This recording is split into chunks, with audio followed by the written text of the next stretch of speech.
All right, y'all, this is being recorded. Something I mentioned at the beginning of every single webinar is watch it again. Why? Because for some of you, this might be new. And when you watch it again, it'll sink into your long-term memory. You'll get some of those nuances as we go through it. Also, feel free throughout this webinar to ask any questions. I want to make sure everybody is clear of concept before we move on to a new concept. So I'm not one of those guys that makes you wait to the end to answer your questions.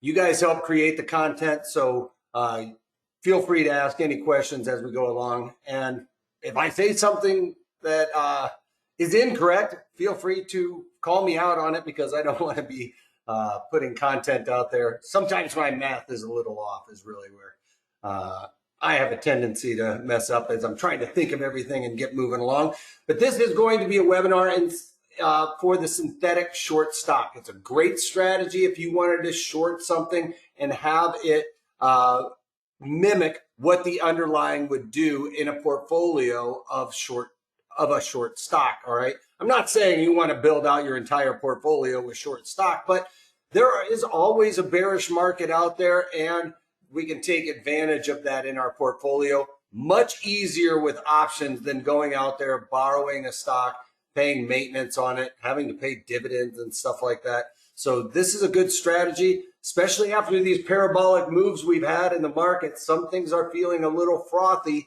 It might be some time to, or it might be a good time to add some short deltas to our usually overall long portfolio. All right, so let me get a couple of things out of the way real quick. My name is Eric Wilkinson, and you very well may recognize me from mainstream media, where I've talked about everything from economic to geopolitical and market analysis. I haven't been doing mainstream media as of recently, but I am doing daily market commentaries where I do the same thing in those daily market commentaries, but I'm actually layering on top of it the trades that I do on a daily basis, so you guys can get a rundown day in the life of what I do in order to come up with some of my strategies and things of that nature. All right, so I've been trading for over 25 years now. I started out trading in college, decided to switch from psychology to finance while I was trading. And after graduating from college, moved straight up to Chicago and started working on the floor of the Board of Trade, right in the pits. In that time, I've traded everything from stocks, financial futures, commodity futures, currencies, and options on all these products, just about in all market conditions. Then we got my Twitter handle is @Wolfman's blog. You can also follow our parent company @ProTraderStrat. Please follow us on Facebook. We're throwing out all kinds of content for you guys to watch on a daily basis, and very educational centric, if you will. So you guys can get a taste of what we're doing by following us on Facebook. Plus, I know a lot of you guys, every once in a while, the videos don't come to the email. If you guys were on Facebook, just check it out there, because a lot of this content is getting thrown out there as well. All right, so this is the synthetic long stock webinar. All right, sorry, I guess I should have my phone turned off there.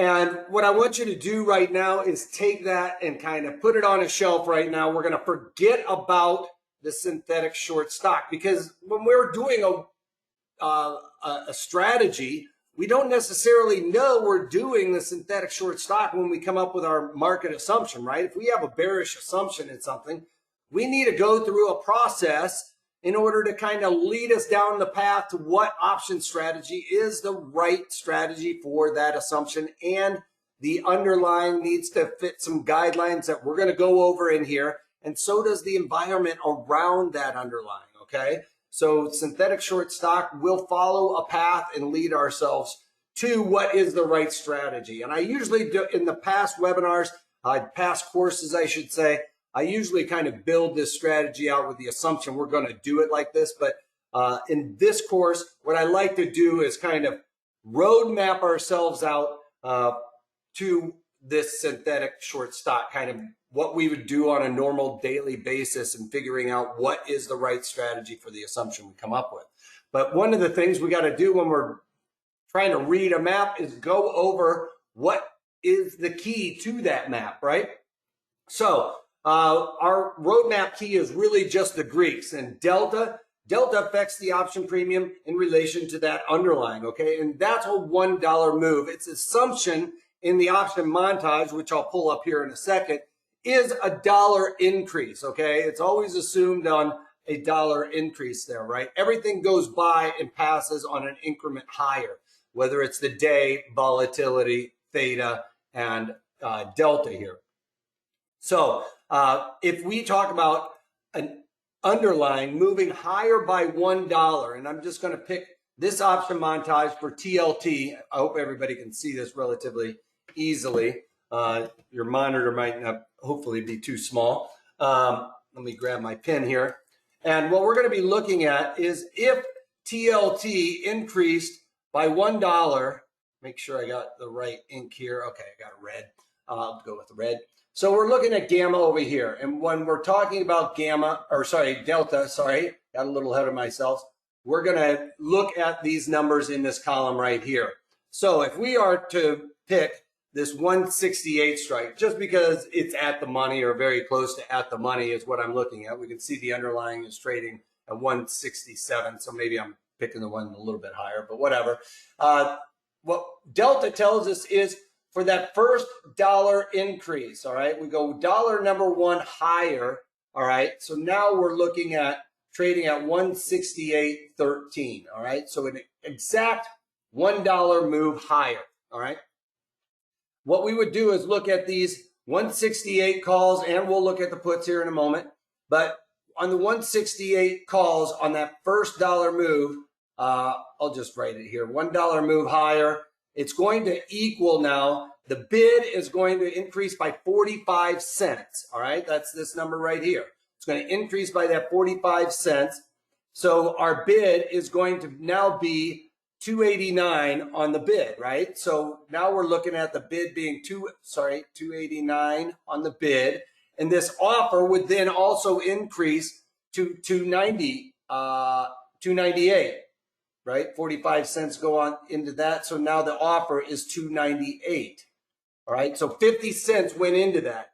Now it's not a perfect world all of the time. Sometimes it is off by about a penny, but that's because of a rounding error on usually the Greeks. So these Greeks will run out almost like pi sometimes. And what it does is it rounds them up. So maybe it won't always be exact there for every $1 incremental move. All right, so that's on the first $1. If we looked over at these same corresponding puts, well, we can see that now delta in this column is negative, right? Well, delta in the put side is negative because it's the assumption of a $1 move higher, right? So if the move is higher by $1, then those puts are going to decrease by the corresponding delta. So in this case, this $1 move higher on this first $1 plus move higher, the bid is now going to be subtracting 55 cents out. We're going to be looking at the bid being oops, I don't want to do that. The bid is going to be $2.90 now, right? Because that's $1 move higher, or $2.90, that's right. And then on the offer, they're going to decrease by this 55 cents right here, and it will be right at $3, all right? So that's on the first $1 and how gamma or delta affects those premiums, all right? Now, gamma goes with delta. So we just think about gamma going with delta on this trade. So this is the second $1 move higher, all right? That's the assumption. So if we were to look at this going as the second $1 move higher, and I'm going to change my ink color here just so that I can kind of stay straight here. So now we're looking at $1 number 2. So now we're looking at this trade being at 169.13. So we've now moved higher by $2 from the original 167, right? So these same 168 calls go from 289 on the bid. Now remember, gamma goes with delta. So this next $1 move is going to be 50 cents. All right, so now we're looking at 50 cents on for that dollar move higher. So if we are looking at the bid here and we add 50 cents into that, right, we're looking at it going from 289, right? I don't know why I wrote that funny. 289, and we add 50 cents to that, then we're going to be looking at 339, right? So on dollar number 2, we're looking at $3.39 on the bid, and on the second dollar move higher for the offer, those are going to be looking at being $3.48, okay, because it just increased by 50 cents there. All right, vice versa, if we look at that dollar move higher in the puts, we're going to increase, gamma goes with delta again, right? That extra 5 cents goes in there. So now it's going to go for a 50-cent move, right? So if we're looking at $2.90 and we subtract out 55 cents, we're going to be looking at $2.35 on the bid. And then the offer, 60 cents comes out of that. And we're looking at, oh, sorry, I did that math wrong, right? 55 cents. So 55 cents comes out of here. It's 245. 245 on the bid there. All right. So this is on dollar number 2 on a dollar number 2 move higher. Now, it's just the opposite if we are going down by $1. So if we started moving down by $1, and I probably should have done the green as the upside, and so I'll just do a blue. So we'll look at it when now we've gone from something like, I'll erase all of this.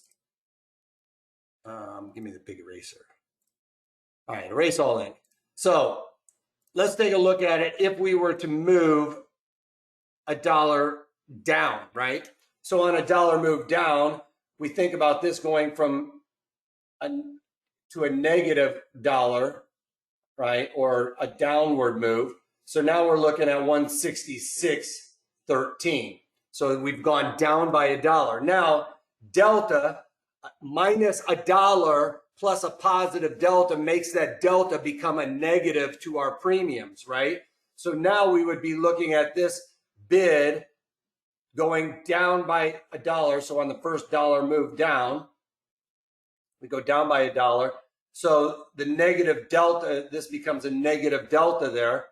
So now we're looking at this being 199 bid, right? And then on the offer, we've gone down by 45 cents. We're looking at it going down to 208 on the bid because it's gone down by 45 cents, all right? And again, if we move down by another total of $2, so now we're looking at 165.13. Now it moves down by 50 cents. So now we're looking at the bid on dollar number 2 being 149 on the bid, and the offer is going to go down by 50 cents. So we're looking at 158, right? So now we've moved. Is this being recorded? Yes, I am recording. I did remember to record this. So yes, you will be getting this sent out to you in an email, but I also said, hey, watch us or follow us on Facebook. You might be able to see it a little bit faster there. And vice versa, if we look over at the put side, right, we're thinking about this being a negative $1 on the put side for delta. Well, think about it. If we go down by $1, a negative plus a negative equals a positive going into our premiums, all right? So on that first dollar move higher first dollar move lower on the put side, remember these 168 puts that we're looking at, they go down by 55 cents on a dollar move higher. So we've got a negative plus a negative. That's going to make that equal a positive to our position. So on a dollar move down, this premium will now go to $4 even. on that first dollar move. All right. And then on a dollar move down on these puts here, they're going to be looking at $4.10, right? Because this delta is now positive. All right. On the second dollar, remember, gamma goes with delta. So gamma goes with delta. It's a positive delta now because we've moved down by $2 and we're at 165 over here on the price. Price has moved down by $2. So now we have to take out 60 cents from this. So now this was negative $1, and this is now negative $2. We've got gamma going with delta. So now 60 cents is into this premium, and we're at $4.60 and $4.70. Okay? So delta is the first dollar, gamma is the second dollar, and gamma goes with delta. Now, you can also kind of take a look at it where gamma goes with delta, just like that.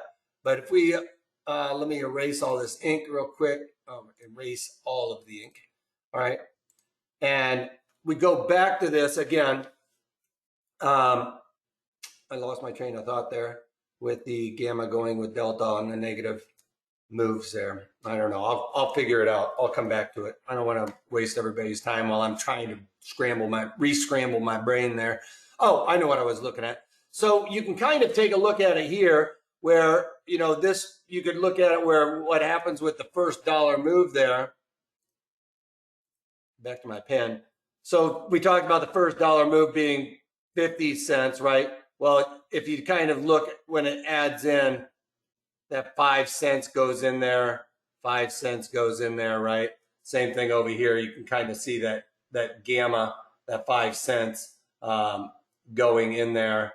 Again, here, that's the rounding, right? We got 5 cents going into it, but now it went up by 56 cents. I don't know how your brain works. Some people's brains work a little bit different, but you can kind of see as it scales away that starts changing in relation to that gamma. So it's a little bit backwards here where this would, if I'm looking this way, that would be the negative dollar move, right? Because it's going away from at the money. And if you added that in, it's kind of going that way.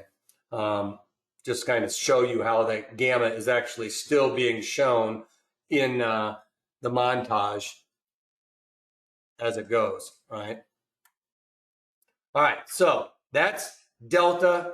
Delta is data. You know, delta not only tells us how much premium is going in there, tells us probabilities of being in the money at expiration and a whole slew of other things that I talk about as trader hacks that we used to use on the Chicago Board of Trade or the floor just to streamline our process, right? You can look at delta and it tells you all these different things so you can quickly calculate probabilities and all of that's great stuff that you're going to need when you're trading options. So make sure you check out the Floor Trader Hacks videos.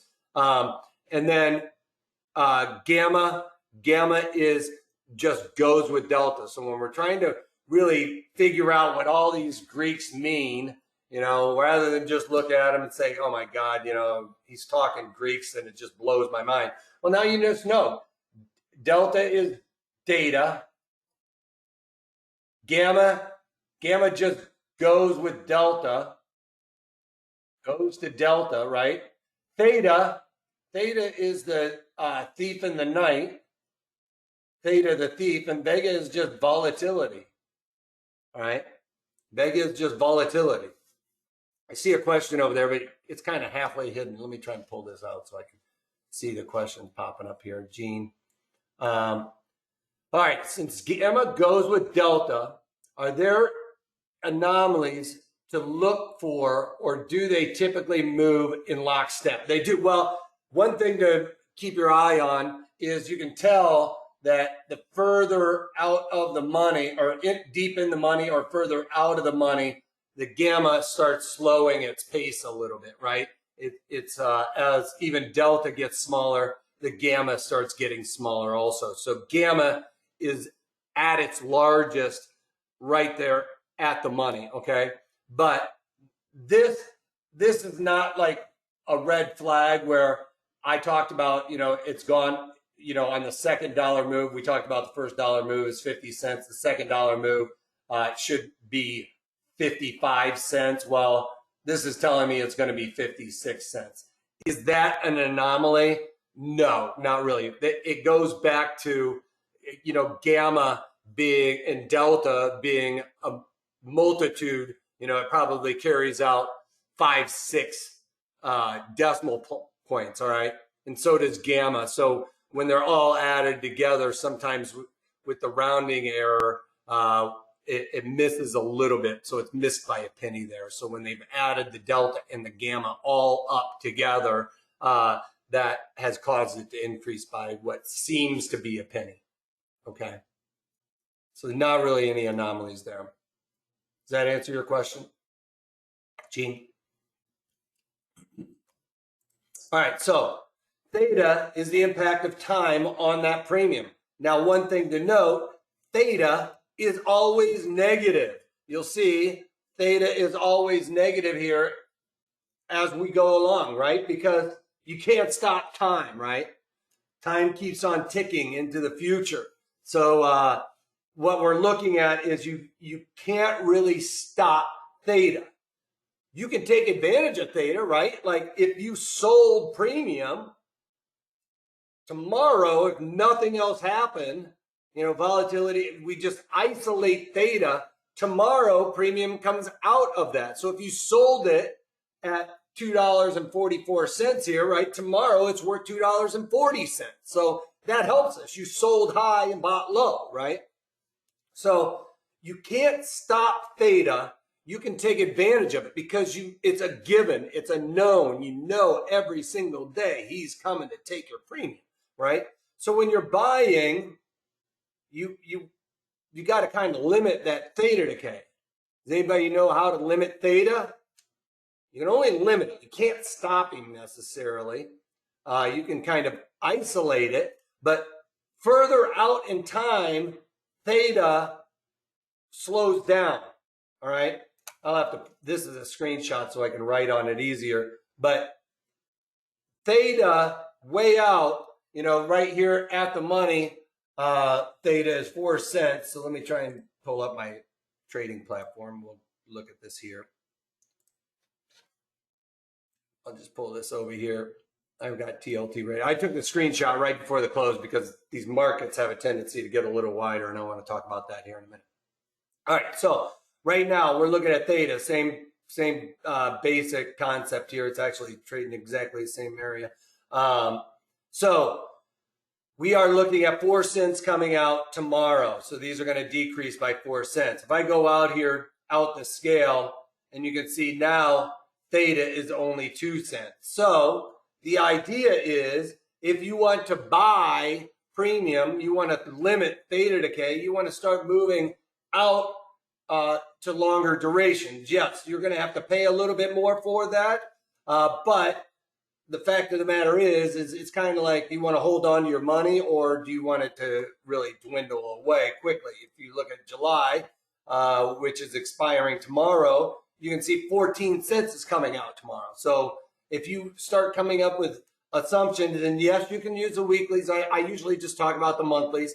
The weeklies need to follow some of the specific rules of, the right underlying that we'll talk about here in a moment. But you can see further or closer to expiration, which 15 days is obviously closer to 36 days. You can see now theta is starting to get aggressive. Inside of 7 days, it really starts to happen. Now, inside of 35 days to expiration, which is what we're looking at here in this particular August, 35 days to expiration into about 7 days to expiration, these premiums will lose value, will lose approximately 50% of their value just due to that theta decay, all right? So that thief really starts picking up every day now inside of 35 days. It starts getting really aggressive.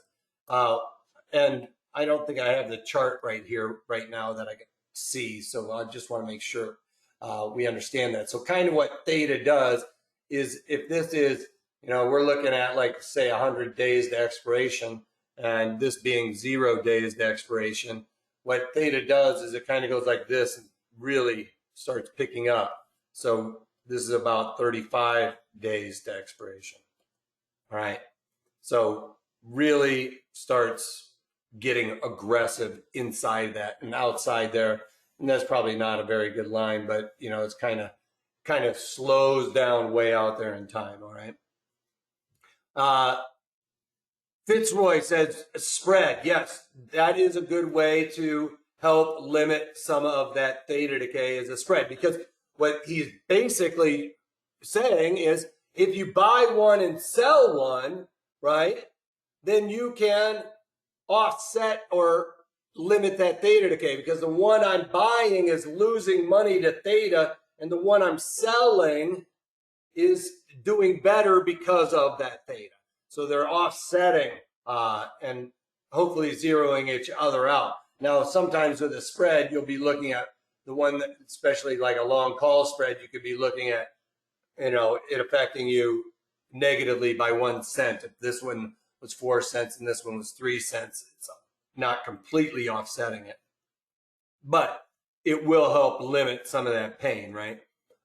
Is what we're talking about there. So theta, you know, the premium comes out every single day, and it's going to come out of that one as well. So that one's pretty simple. Just remember, when you're looking at theta, it's theta the thief, right? Or the thief theta. So it's pretty simple to comprehend that way. You can't stop the thief coming at you, all right? And we talk about Vega. Vega is just volatility, right? I mentioned that earlier on. Vega is volatility, and it's a measure. Vega measures the change of volatility and how that affects our premiums. So we'll go back to the same example just to make it easy. And I'm looking at 36 days to expiration just because, for lack of a better example, it usually has the best markets, really. So Vega is this column right here. And what we're talking about, and this percentage is implied volatility, all right? And we'll talk about implied volatility a little bit more as we go throughout this webinar. But volatility is one of the most important things to understand. So this one, Vega, is the beast, all right? Because it happens quickly and it can really affect our premiums more dramatically than anything else. Sometimes it can offset completely a bad directional move if we catch the Vega the correct way. All right, because volatility swings faster than usually what the underlying is kind of moving. So what would happen is if this goes from 1633 to 1733 now, so we're talking about that percentage point, then Vega goes into the premiums, all right? So that for 1 percentage point, it's going to increase the premiums by 21 cents, all right? Same over here on the calls, it's going to, for 1 percentage point increase, go in there, right? That's the assumption of 1 percentage point higher. Now, remember, I've talked about it, like the option montage is set up for increases. What we have to think about is what would happen if it goes, you know, down by one. We go down by 1 percentage point, right? If we go down by 1 percentage point, that's a negative. So a negative, same thing goes. A negative plus a positive makes that a negative. So if it goes down by 1 percentage point, then 1 percentage point, then 21, this becomes a negative to that premium. We didn't move, you know, we didn't change a minute off of the clock, right? All that's happened is volatility just downticked by exactly 1 percentage point. We could say that 21 cents would come out of our premiums, all right, on these at the monies. Now, further out of the money, volatility affects out of the money ones, and the deep in the money ones a little bit less than the at the money. At the monies get the most movement, right? Now, we talked about theta is less way out the time horizon, you know, out here, right? Theta is a little less aggressive. Well, volatility, generally speaking, you know, recently we've had this pandemic and it's kind of throwing a monkey wrench in it where, you know, since the volatility is only expected to be, you know, a shorter duration because of the pandemic, we've seen volatility affecting these front months a little bit more. But generally speaking, you know, outside of a black swan event like we've seen with this pandemic, volatility affects the further duration options more, all right? So you start seeing some volatility in these underlyings, those volatility coefficients out on the time horizon are affected a little bit more. So we can take a look at that here on this one as well. So you can see Vega, you know, till tomorrow's expiration, it's only 5 cents. The 15 days, 14 cents, 36 days to expiration, 21 cents. So you can see the further out we go, that volatility coefficient goes higher. So 1 percentage point move out here will affect us more than our premiums than it will inside of 36 days to expiration, all right? So volatility out on the time horizon is affecting us more. So, you know, all of this is to kind of get your guys' brains kind of thinking, right? I want you guys to start thinking about this. We've talked about Delta, Gamma, Theta, and Vega now. Now I talked about how do we want to limit Theta? We want to go out the time horizon, right? Well, that would be making us think, okay, well, if we want to buy something, we don't want it to erode our premium, so we want to go out further, right? Well, if you're buying something, you know, you want it to be really cheap, right? So if you want it to be really cheap and you're buying further out, well, that means we want to be buying when volatility is really low, because volatility, I talked about how it really affects those premiums quite dramatically. Well, if volatility is super low, then that leads us to believe we need to be buying also, all right? So one thing to think about is when you're looking at volatility, that's going to be one of the first things. If you had a bullish assumption and you were thinking, I need to figure out what strategy is, if you look where volatility is, that should probably be the first thing you're looking at. Where is volatility? Where's that environment? If it's really low, then you're thinking, okay, I'm leaning towards buying because I want to buy something that's super cheap, right? And if volatility increases, even if I'm wrong, it can help me out. Well, and if I'm buying something, I'm leaning towards longer duration because I want to limit that theta decay, all right? All right? So these are kind of the levers and pulleys I want you to start thinking about. If volatility was super high, you know those premiums are super juicy, you know, thick, right? They're pumped full of premium. So you're basically thinking, I want to sell something when it's, you know, if I had a bullish assumption, you would be thinking premium is super high and I need to be starting to think about selling premium, all right?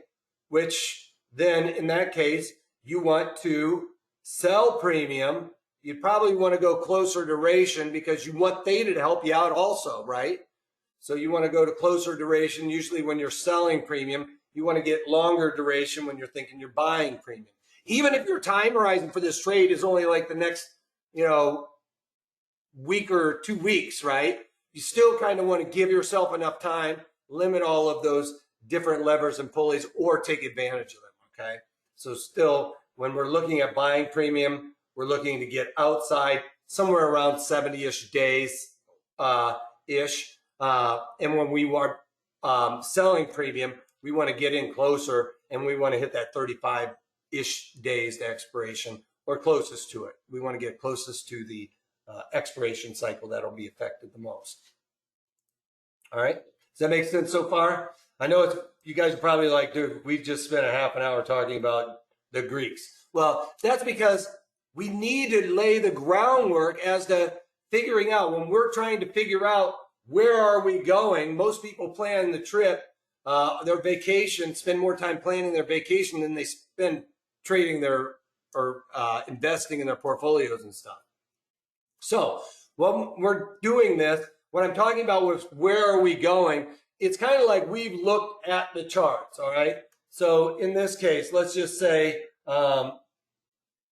you know, we're flipping through the charts we're trying to find opportunities out there, right? Which is what we do on a daily basis. You know, here's what I do. I just start going like this. I don't even often look at what the underlying is. I'm just clicking on these things and hitting, and I'm looking for a chart setup, or maybe I've heard something like, you know, with this pandemic or something, you know, the banks might not do well because default risk is starting to go higher with all the people unemployed. So yes, they just came out with earnings. They beat on earnings, but for lack of a better example, this is the one I'm looking at.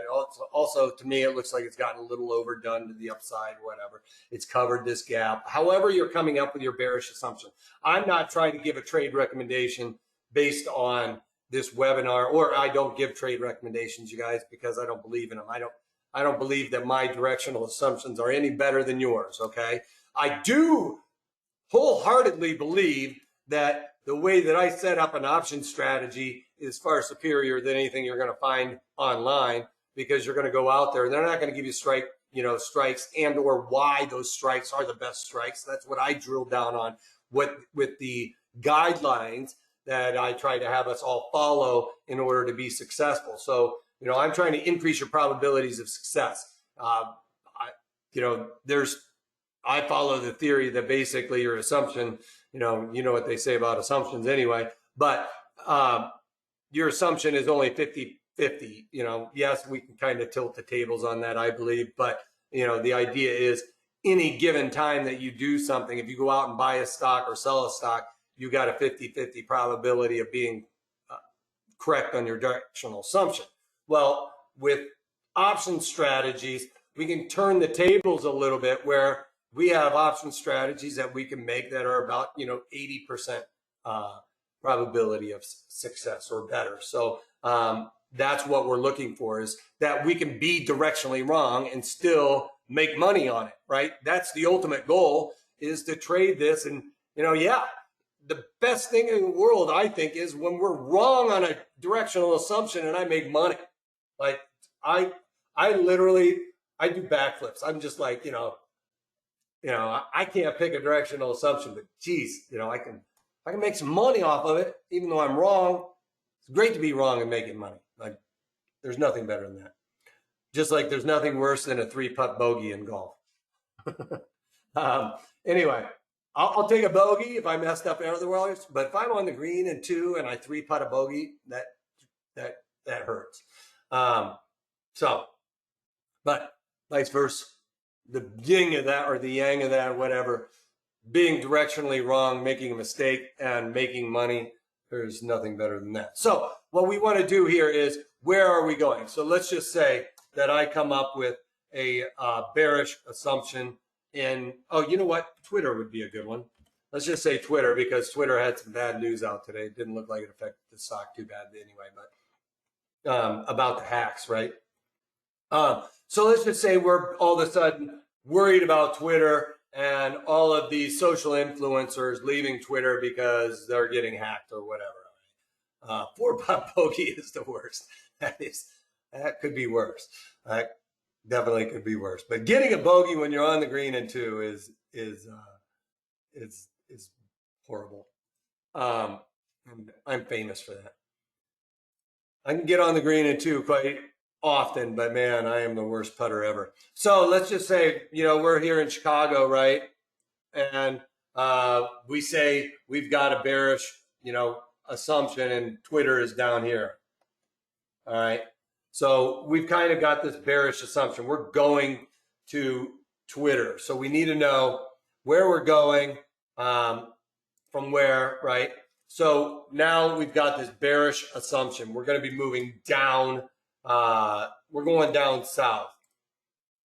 So with that being said, obviously, now we kind of need to figure out with Twitter, you know, how we're going to get there. We're not probably going to go this route, right? That would be a bullish strategy in a sense. We got to figure out our path to go to the south. And with that being said, we know where we're going. We're going to Twitter. One thing we need to know with Twitter is there anything going on? Do we have a good destination, right? What I mean by that is there a lot going on? Do we want to go to a one-horse town, right, where there's just one restaurant or whatever? We want to go somewhere where there's a lot of things going on, where there's a lot of things happening, right? What I mean by that, with a lot of things happening, sorry, I got to keep bending around. I pulled my screen out, so it's covering up my part of my thing here. So it makes it a little bit more difficult to find this. And what I mean by this is there a lot of trade happening, right? And right now we're looking at this being pretty wide for Twitter. But my general rule of thumb here is, if we're looking at the option montage, let me just pull up this. I don't want that. I don't have my thing. Any stock that is less than $100, I'm going to go back to the other option montage, because we want to look at this for this rule during open market operations, all right? So when we're looking at open market operations, we need to look at bid offer. And what this is, a stock that's over $100, right? So for stocks that are greater than $100 stock, my rule here is that we're just going to move the decimal 3 ticks to the left. So we're looking at 16.7 cents or 17 cents, right?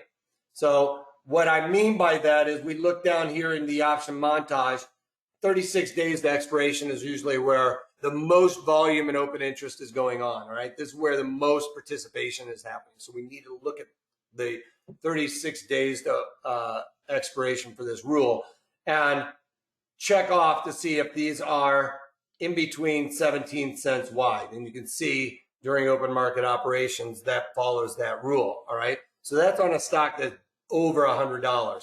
If it's less than $100 stock, all right, now we're less than $100 stock, so kind of like with that Twitter, I want it to be less than or equal to 10 cents wide for the options to that bid offer, all right? And so we can look at this as if we are looking at a stoplight, right? So in this case, if it fits my rule there, then we're going to be looking at the that being a green light. So if it fits the rule, that's a green light. Now, if we are looking at it where it is going to be 2 times the rule, so 2 times the rule, you know, in this case, it would be 20 cents, or over here, it would be like 34 cents, right? Then that's a yellow light. And if it is going to be 3 times that rule, then I would say we were going to call that a red light, and just not trade that, especially if you are a newer trader. It's just that the bid offer gets a little bit too wide. You're going to have to do too much price discovery, all right? You're going to probably be giving up too much edge. And if you give up too much edge to get in, you're going to have to give up too much edge to get out. So, for instance, you know, if you gave up like 25 cents to get in and basically had to hit the bid when they're like, you know, let's say they're 75 cents wide, you had to go all the way down 50 cents from the offer and hit that. Well, coming out of it, you might, you know, in a couple of days, seeing your market move, but you're going to have to give up like 50 cents edge to get back out of it. All right. So, you know, vice versa, if you bought it, you'd have to pay up, and then sell it, you'd have to give up the edge on the way down. So you're giving up a lot of money to whoever's making that market in that underlying that nobody's trading, right? But when we're in something like TLT, Apple, and all of these other ones that fit this rule up here, then what happens is they've already come up with a free market price discovery. You might not have to go too far in and out. You can easily get in and out rather quickly and don't have to deal with that, all right? So want to make sure we have tight bid offers in the option montage to make sure that we are following that rule. Now, one beauty with this particular strategy here is that I'm going to show you a little trick where when we're building out this strategy, because it's a synthetic strategy, that it should basically be very close to where the underlying is trading. So it kind of helps us out with that price discovery. We know where we're pricing it in correctly. Is that for both the in the money and the at the money strikes, and the out of the money too? I look at this rule on the out of the monies. The at the monies will work as well. The key is look at these ones that are 36 days to expiration. Obviously, these are going to be much wider. But the idea here is where all the eyeballs are, it's going to show up in this 35 days to expiration, all right? Now, just know that further out in like September, October especially, there are tighter markets that you're just not seeing. And that's due to the spreads and stuff like that the algorithms are creating. So there's tighter markets in there. So one thing I always say is don't always just go to the mid-market either. Start out a little bit better than that mid-market. You know, if you're buying, you're going a little bit lower than that mid-market. If you're selling, you're going a little bit higher than that mid-market.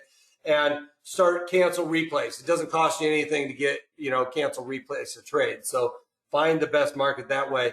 And I'm not saying you wait 15, 20 minutes to get hit on that trade. What I'm saying is you enter it, confirm and send, and then by the time you go back over there, click, check, you know, move the price, cancel, replace, hit confirm, send, all of that. Should be plenty of time for those algos that are working on nanoseconds to auto leg your spread if that bid or offer is actually there that you're not seeing.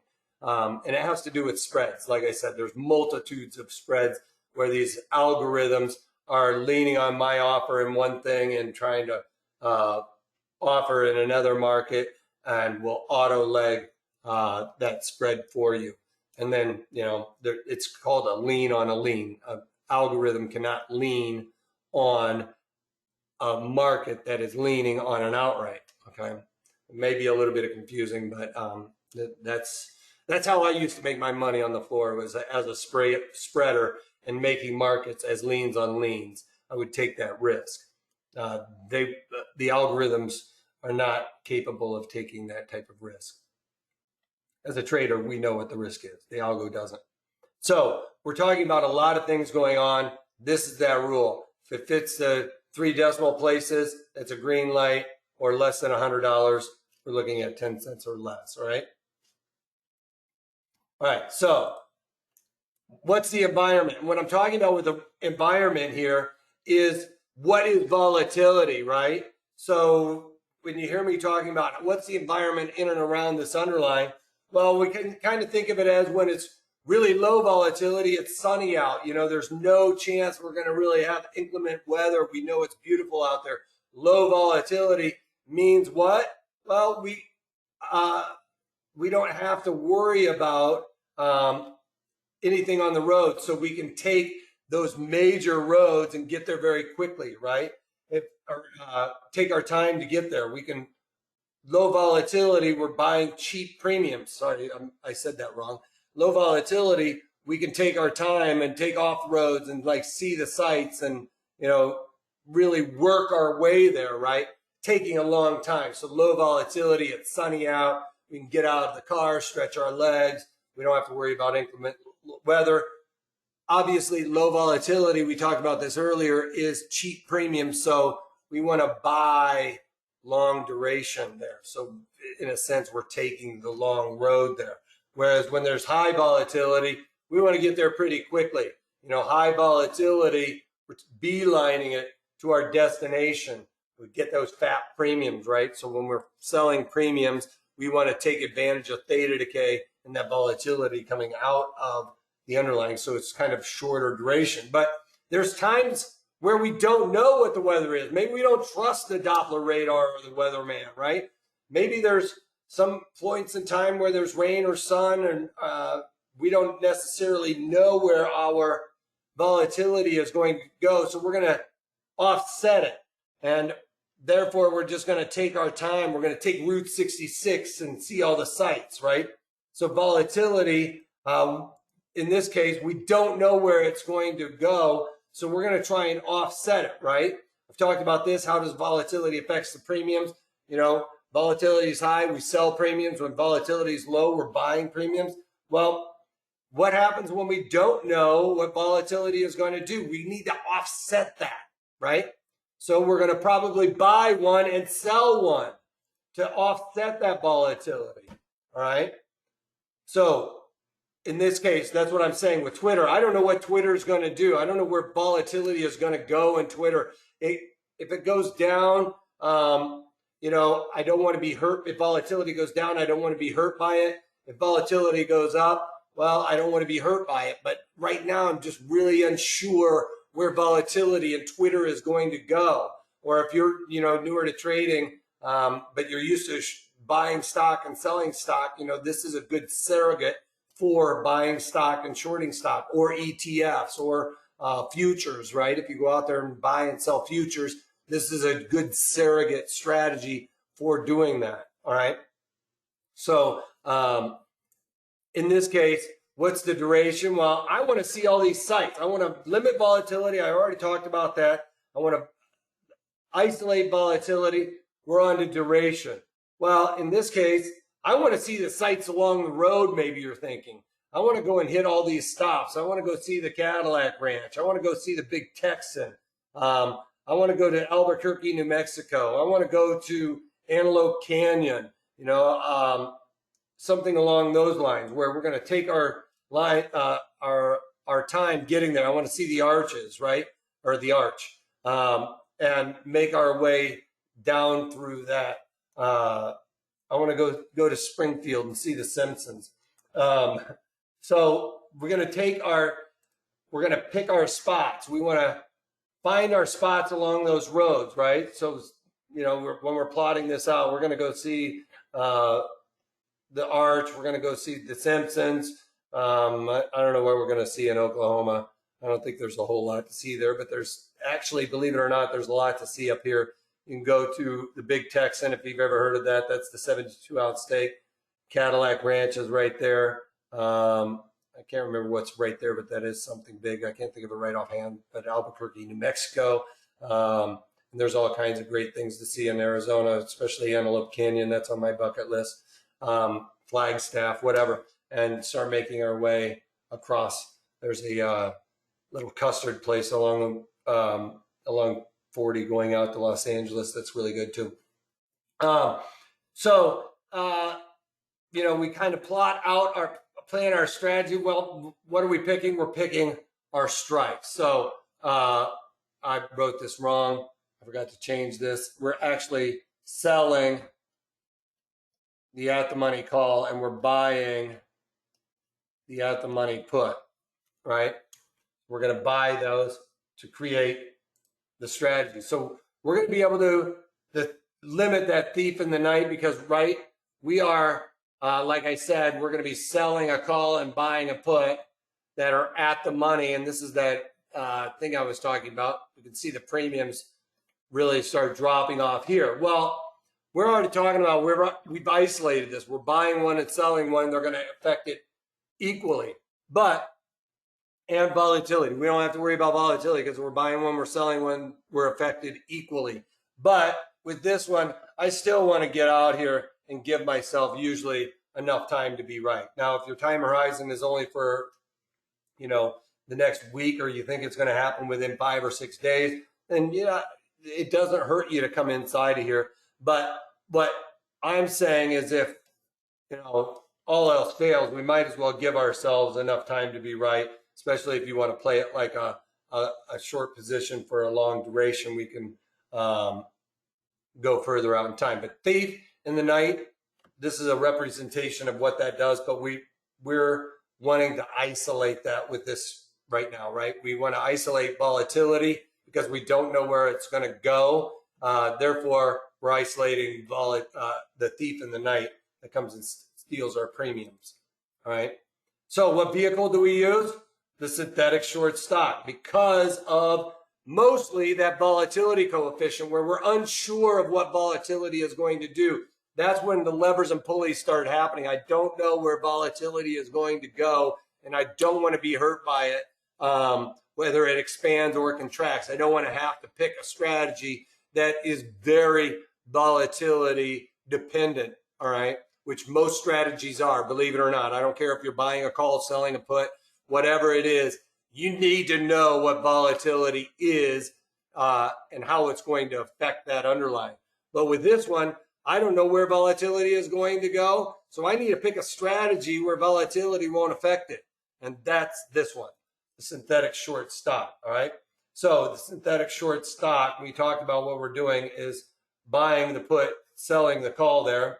I don't know why my screen froze up like that. This is the one we're buying the put, the 50 delta, and selling the 50 delta call. Why am I picking the 50 delta? It was right at the monies. Well, because think about it. If we sold an underlying, we're selling 100 lot, right? Well, if you sell 100 lot, every dollar it goes down, you make $1. Well, with delta and the options premiums, remember how we had the options premium being affected? Well, if I buy a put and it goes down by $1, the underlying goes down by $1, those puts go up by 50 cents, right?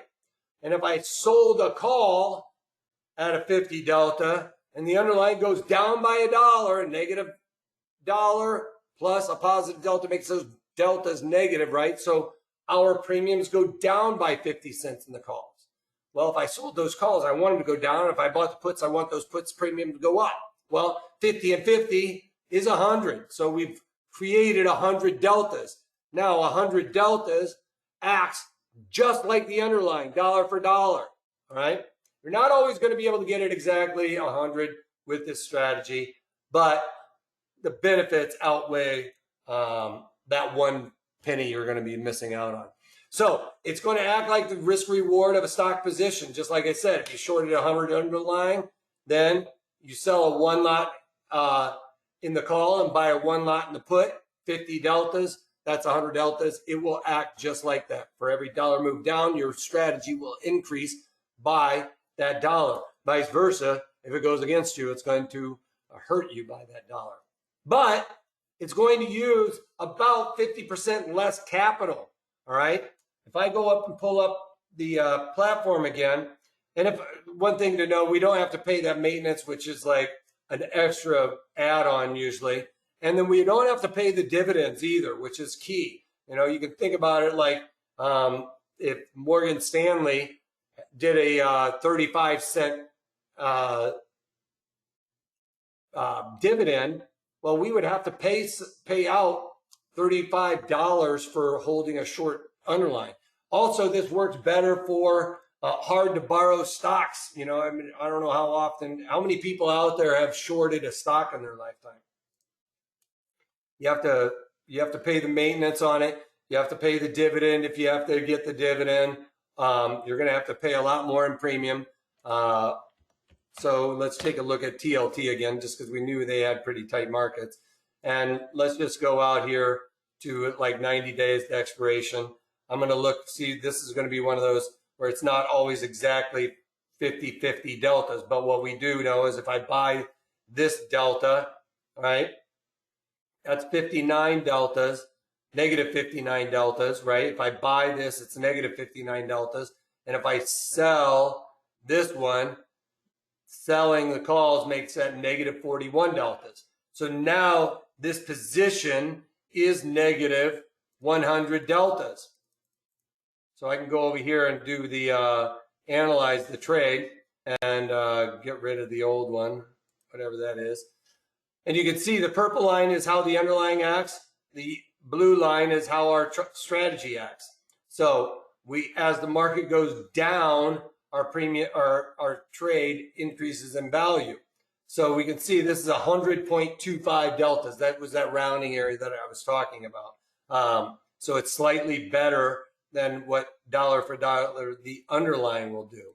So if I go over and I create the duplicate order and do the trade and say confirm on this, we'll see that with this strategy, the buying power effect is $3,751. All right.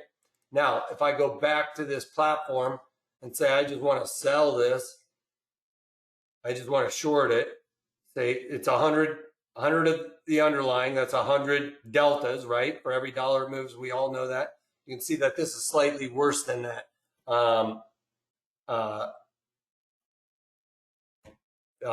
Than 50% more or 100% more in that regard.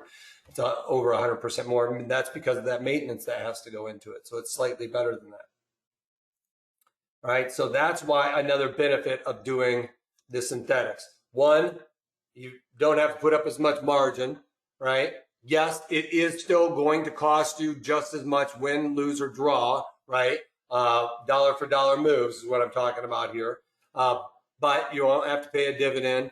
Like if we did it with Morgan Stanley, TLT, we're not going to have to worry about that. But with Morgan Stanley, we can go over to the charts and see, you know, there's actually a 35-cent dividend right in here somewhere, that if we did this synthetic short with Morgan Stanley, we wouldn't have to pay that dividend that's coming up in the next couple of weeks or so.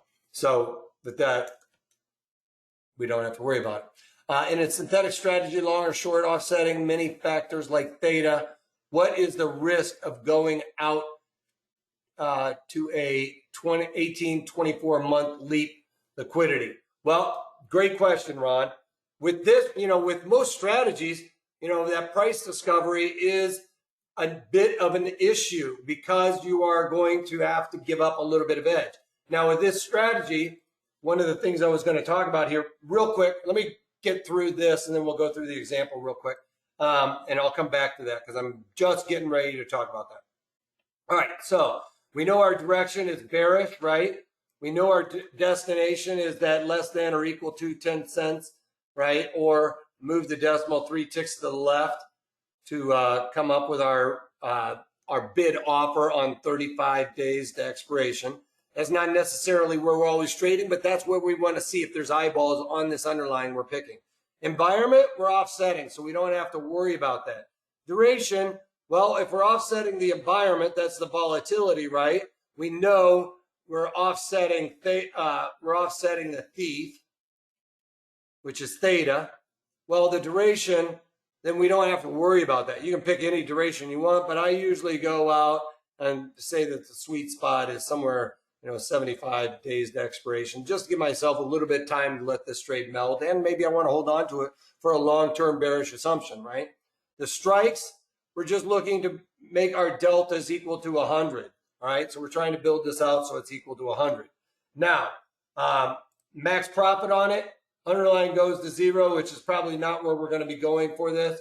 We're going to be trying to trade this for probably going down, maybe going to the point of control, hitting some Fibonacci's, maybe it's a simple moving average, whatever you use to get in and out of your trades. Maybe it's just a psychological level that you're looking for it to come down. Maybe in the S&Ps, it's going to go down to 3,000. So that's where you know, you want to make your target to get in and out of it. I'm not looking for any stock to go to 0 when I do a trade, but we need to talk about what the risk rewards are. Max loss is unlimited, right?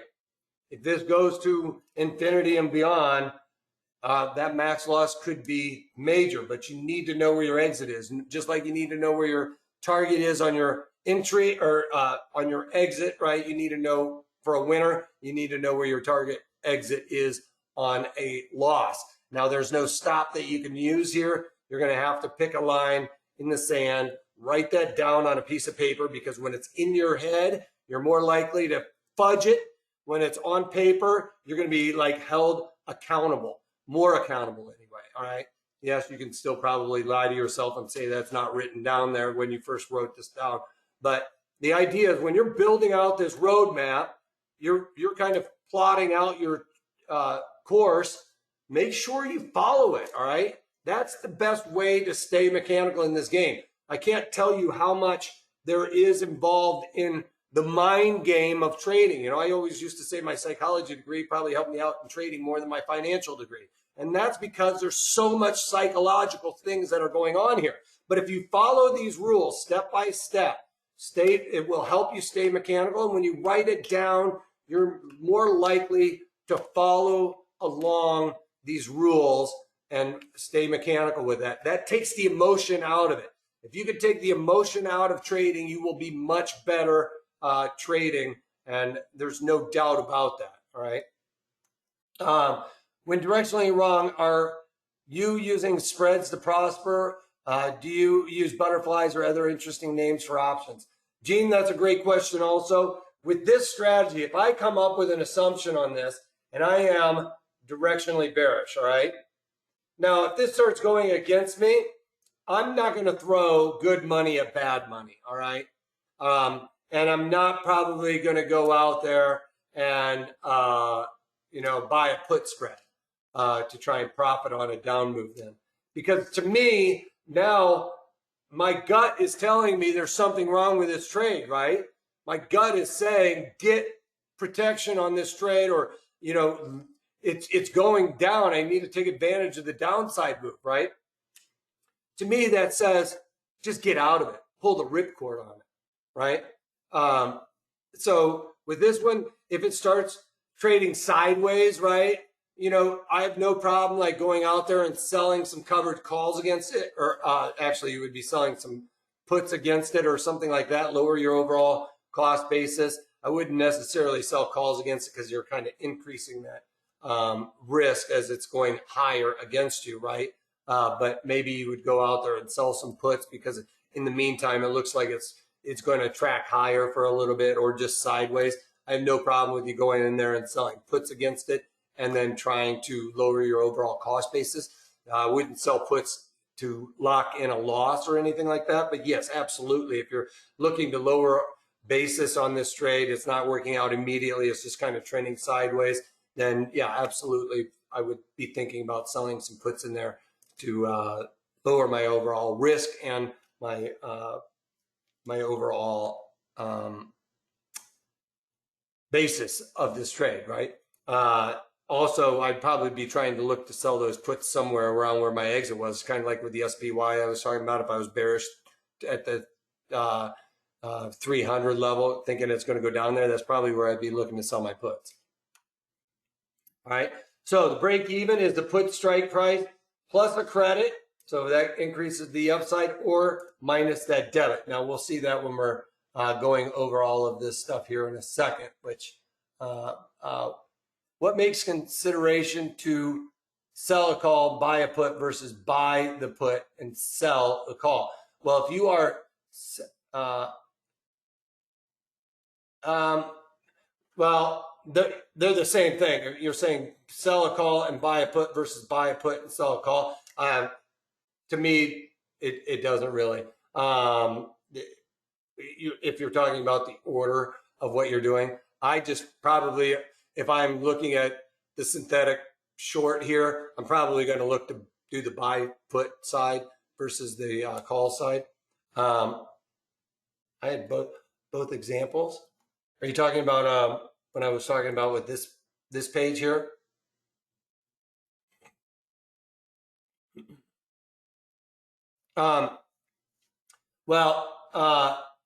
It's only because I forgot to change the other one.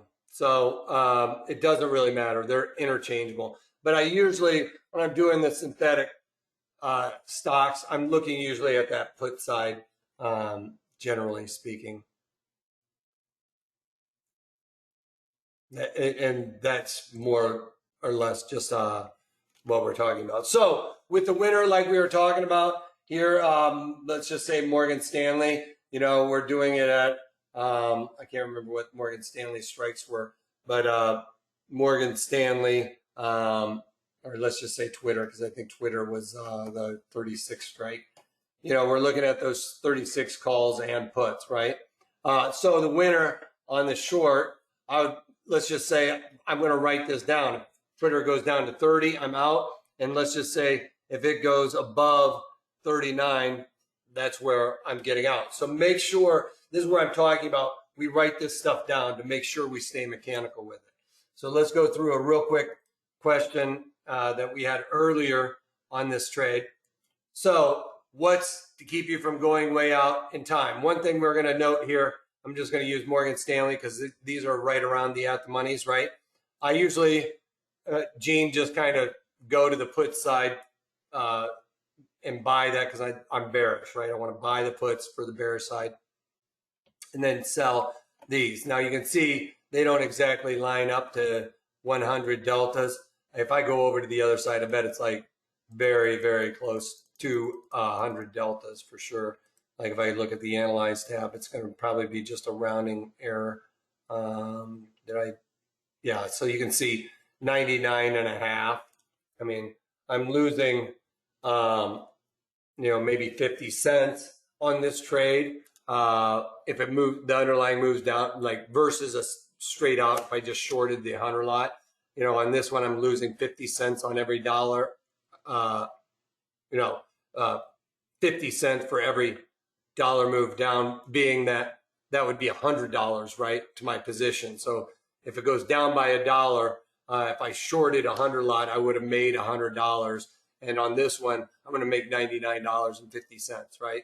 So for 100 lot, what I'm looking at, a $100 move to my position, I'm going to only make $99.54 or something like that here. Well, yes, I'm giving, anytime you have to, there's the give and the get, right?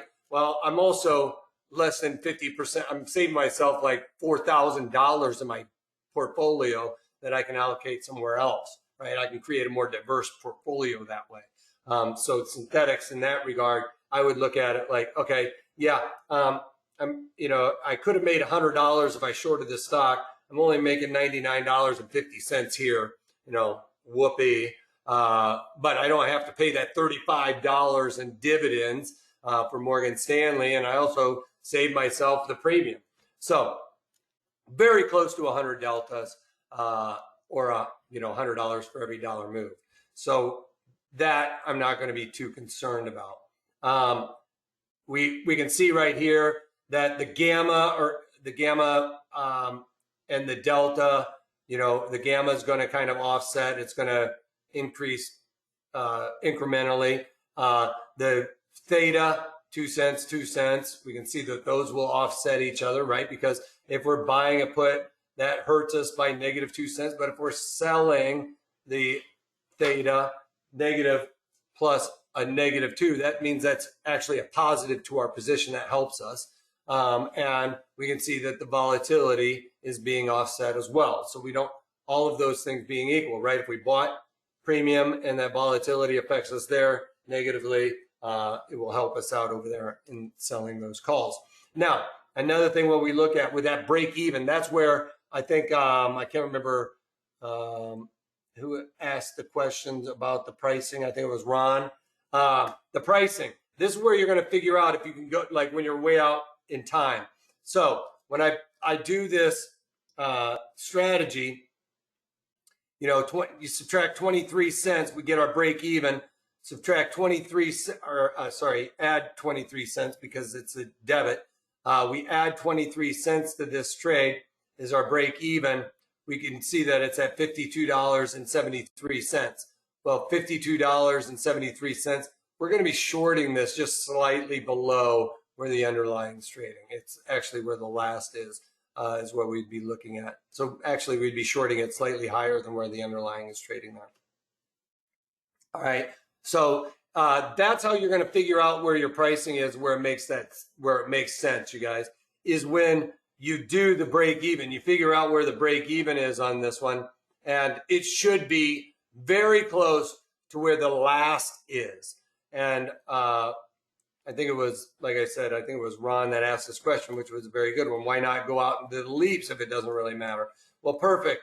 You can go out to the leaps, you buy this one, sell this one, and it's a 70-cent debit. So now our break even is, $53.20, right?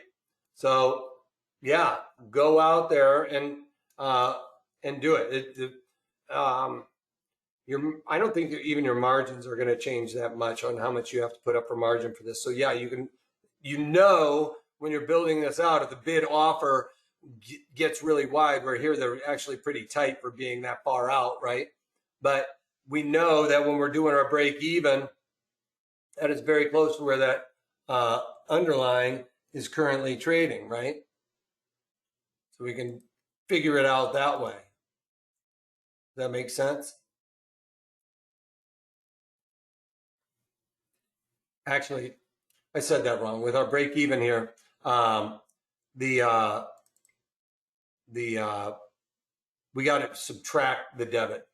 So here we're actually subtracting the debit from the underlying. As a matter of fact, it'll show up when we do the Analyze tab as well. It'll show you that the line is, our line is below where the other one is. So our line is below that one. So the break even on this one is 70 cents below. Sorry about that. I messed that up. So we need it, when we're selling it, we're selling below where the market is because it's a debit with this one. And if it was a credit, then we would be adding it. Sorry, I started making myself think it was too. So this one we'd be selling it at $51.80, which is about $1 below where the underlying is trading. But that's just a product of where Morgan Stanley is pricing that out. So something like that, I might think twice about doing it. So a debit here, I'm selling this one synthetically at $52.27. That makes sense. So subtract the debit from the puts and you add a credit if you were to able to do it. So you could probably play around with it a little bit here. We're doing it for a $2.70 debit. So we're still selling this at $52.29, right?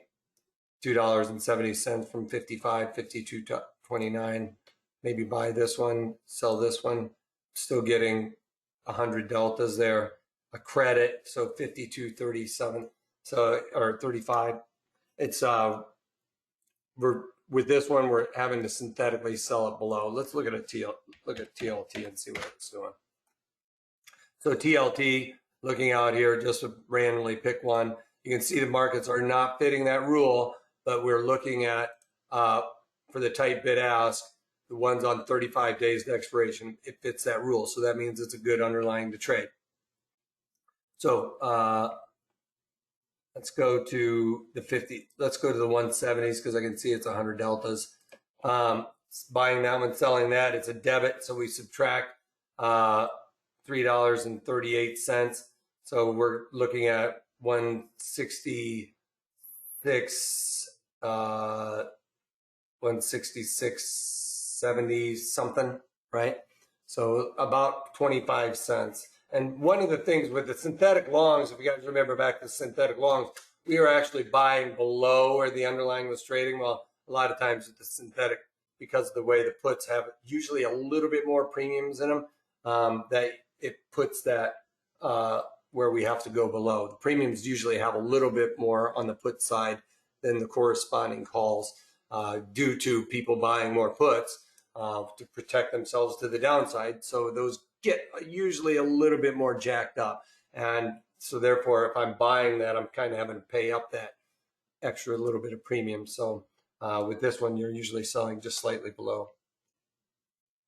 Does that make sense though? Bottom line is though, when you figure out the break even here, it should be very close to where this underlying is trading. Within, 50 cents, sometimes it's about $1. But again, we have to give something to get something. We don't have all of the headache we have with all the other one. It's still going to, the break even is at expiration also. We're not planning on riding this all the way into the sunset. All right. Not any more questions? This is our package that we're offering right now. It's Wolfman Option Lab. You guys get instant access to the Option Lab courses. The link is going to be sent out right now in the chat window. So it's over there in the chat window. We've been going back and forth in the questions. Over there in the chat window, I've got a link there for you, which is this one here. Pull that up if you guys would.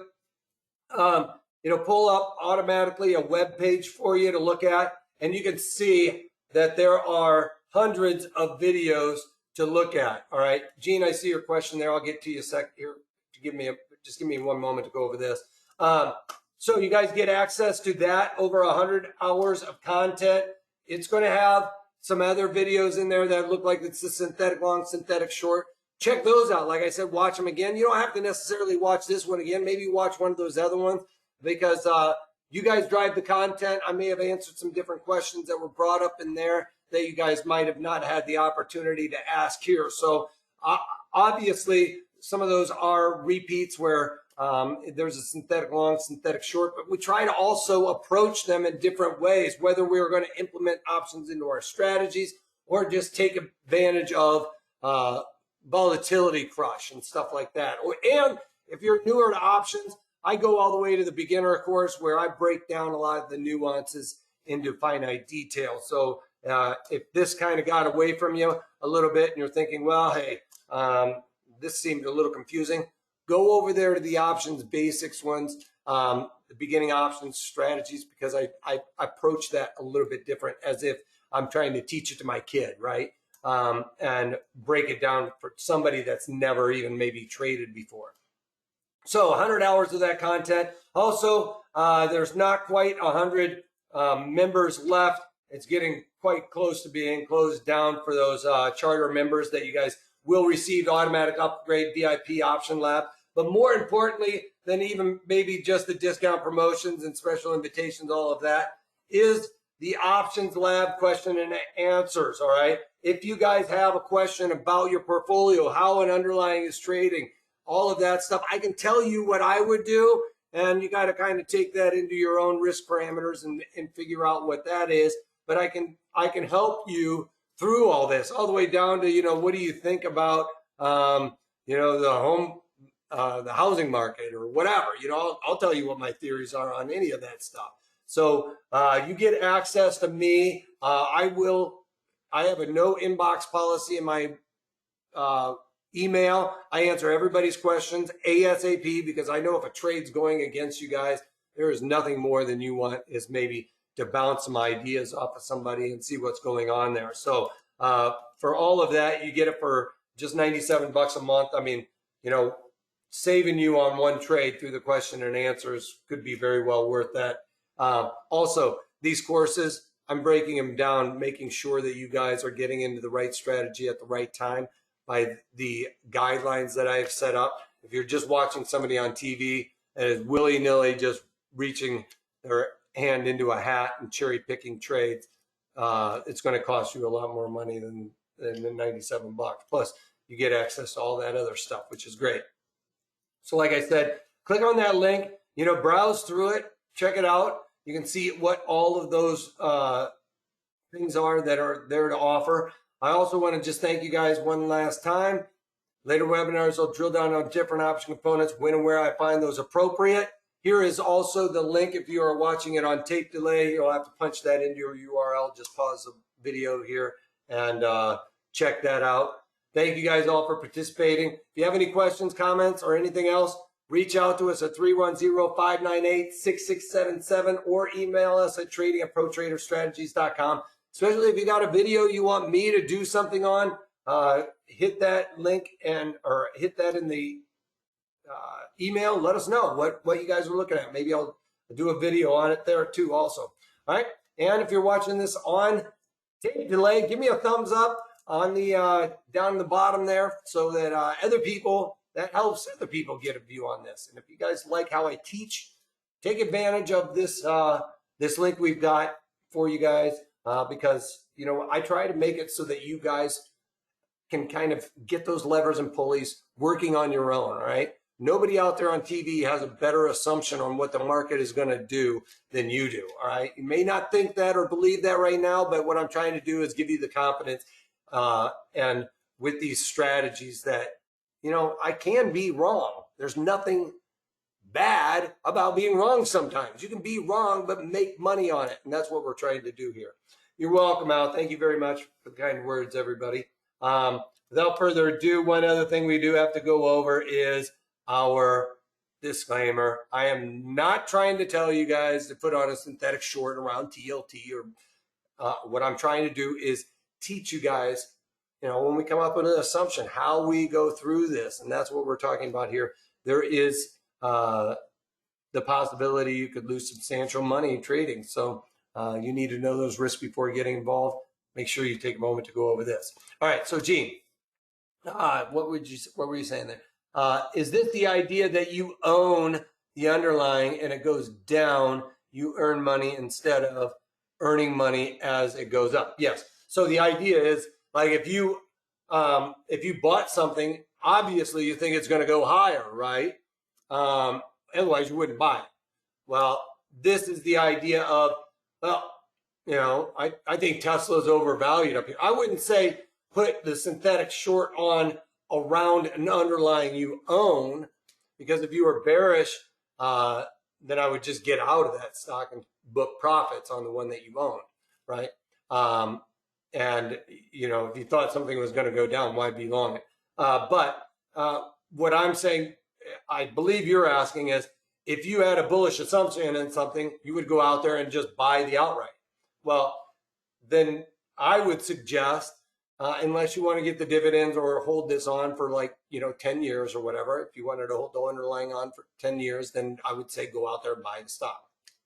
But if you're doing this on a trade or like on a news-driven event or something like that, then I would suggest doing something, if you wanted to be bullish, a synthetic long. And if you were bearish on something like maybe Twitter, you think that the hacking scandal or whatever is going to hurt them, you know, there's always a bearish market out there somewhere, you know. Maybe that you just think that the tech sector has gotten overdone. These stay-at-home stocks have gotten too parabolic, and you think there's due for a little bit of a correction and come down to this Fibonacci. Whatever your assumption is on that bearish assumption, you could, rather than going out there and shorting futures or shorting the SPY or SPX for that matter, or QQQs, right? Rather than going out there and just shorting that by selling it, well, you could synthetically do it by using options, by buying the put, selling the call. It will act just like that short that you did in the markets, all right, for that bearish assumption. Did I answer that in a very long and drawn out way for you, Gene? All right, good enough. Thanks a lot. That helps. All right, appreciate that. Cool. All right, well, without any other questions, if nobody else has any other questions, I'll wrap it up. Like I said, the link's over there in the chat window to take advantage of it. I don't have enough room to go through all of the things that are all these videos that you'll be able to get there, but a lot of benefits to this one. All right, cool. All right, well, that's all I got for you guys. Other than hope you guys have a great weekend. If you're not watching the daily market commentaries, go check those out. You also get the daily market commentaries with this. I don't think we have that as the and more, but that's where I'm talking about my trades. You know, win, lose, or draw. You guys see what I go through on a daily basis, setting up trades, setting up a portfolio. You know, right now I'm talking about getting out of some of that tech, adding negative deltas because I want to, you know, protect myself to the downside. So I'm doing all of that stuff in those daily market commentaries. So, you know, for $97, you get to see me talk about all my trades. I'm not cherry picking. If I'm losing money on a trade, you guys know how I'm managing that risk, what I'm doing to stay mechanical, and how I'm going about that trade. I talk about when I put a trade on, where I'm getting in, where I'm getting out based on some of my rules that I have. All right. So check those out too. Other than that, if you can't take that, take it easy. Take care, y'all.